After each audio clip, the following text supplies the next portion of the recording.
Aujourd'hui, 29 avril 2024 au Togo, se tiennent les élections législatives. On connaît déjà le vainqueur du scrutin. Il s'agit du parti de Faure Gnassingbé, un autocrate qui a succédé à son père à la tête du Togo. Il règne sur ce petit pays d'Afrique de l'Ouest d'une main de fer depuis 2005. Faure Gnassingbé vient de changer la constitution pour ne plus se faire élire par le peuple, mais par des députés acquis à sa cause. Le Togo fait partie des 30 pays les plus appauvris du monde selon l'indice de développement humain de l'ONU. Le revenu moyen y est de 70 € par mois. Près d'un habitant sur deux n'a pas encore accès à l'électricité. Si la majorité des Togolais vivent chichement, la famille Gnassingbé s'en met plein les poches depuis plus d'un demi-siècle. Le clan au pouvoir a acquis un important patrimoine immobilier en France, que je vous révèle en partie aujourd'hui. Je me trouve d'ailleurs dans le 16e arrondissement de Paris, devant un hôtel particulier estimé à 10 millions d'euros et appartenant à l'État togolais. Mais le président Faure Gnassingbé a longtemps utilisé ce manoir comme une propriété privée. Après la mort de son président de père, il y a logé sa sœur aînée, Tina Gnassingbé. Sauf que Faure peut se montrer aussi dur avec sa famille qu'avec le peuple togolais. Au début des années 2010, il se brouille avec Tina et lui demande de quitter cet hôtel particulier.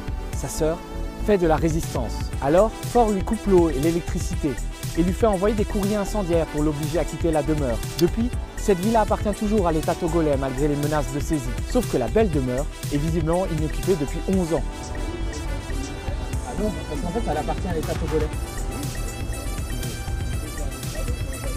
D'accord. D'accord, c'est là. Ok. Ok, donc c'est squatté. Non, non, non, on est journalistes, on travaille sur le patrimoine de l'État togolais et tout ça. Ici, on a. Voilà.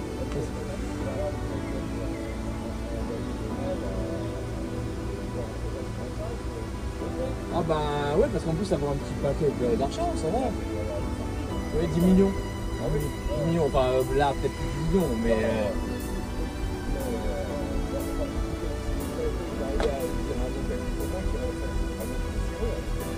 D'accord, ben écoutez, on leur... D'accord.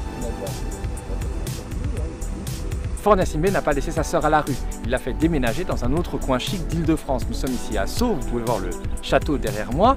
Et à quelques centaines de mètres, il y a une autre propriété qui appartient au clan Gnassingbé, qui avait été acquise par le père et qui a fait l'objet d'un conflit de succession et dans lequel vit aujourd'hui la grande sœur de Faure Gnassingbé. Alors on est allé voir la maison, elle est dans un état délabré, il y a des carreaux cassés, il y a des tuiles qui tombent. Ce que nous a indiqué le voisinage, c'est que cette maison est visiblement encore habitée par la grande sœur de Faure Gnassingbé et que les voisins s'adressent à l'ambassade du Togo quand il s'agit de faire des réparations, de régler des problèmes de voisinage. Donc c'est quand même assez impressionnant de voir à quel point ces maisons, avec des prix au mètre carré qui atteignent entre 7 et 10 000 €, sont laissées à l'abandon. D'ailleurs, c'est pas la seule propriété que possède le clan Gnassingbé en Île-de-France. J'ai eu des informations comme quoi Faure Gnassingbé en personne possédait une villa dans les Yvelines. On va essayer d'y aller.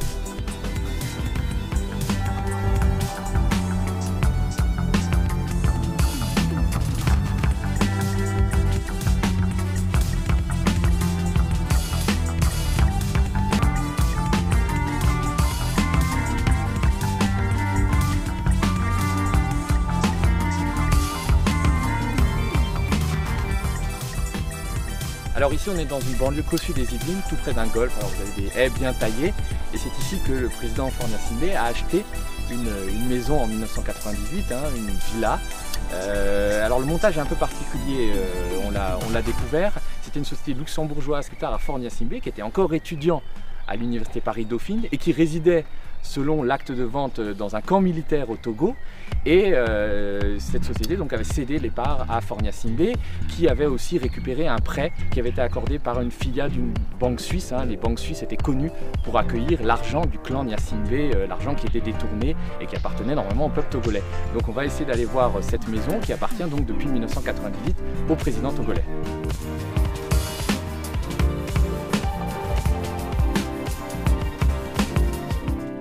Je pense que ça doit être là.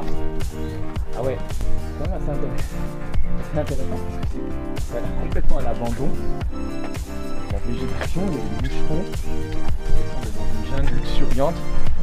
Ah ouais, ça a l'air complètement abandonné, il n'y a personne depuis des mois ou des années là-dedans. C'est-à-dire qu'ils ont tellement d'argent, les dictateurs africains ont tellement d'argent qu'ils se permettent de laisser des biens comme ça aussi chers abandonnés.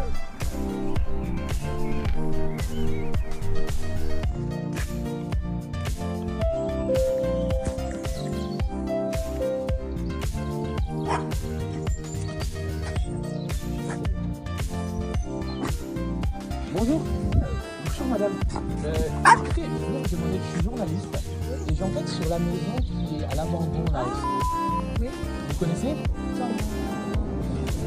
Bah, on parle de tout, La maison prise. La maison prise dans Togolais. La maison. Ouais, mais c'est comme depuis combien de temps elle est abandonnée? Dites-moi. Alors moi ça fait 15 ans que je suis là, elle était déjà abandonnée depuis D'accord. longtemps. Donc on est là depuis au moins plus de 20 ans. Ok. Jamais personne. Bon, c'est Jamais intéressant. personne. Parce qu'elle voit un petit paquet. Oui, mais donc j'ai appris, mais je sais pas si c'est sûr, c'était suite à un instant de divorce. Oui.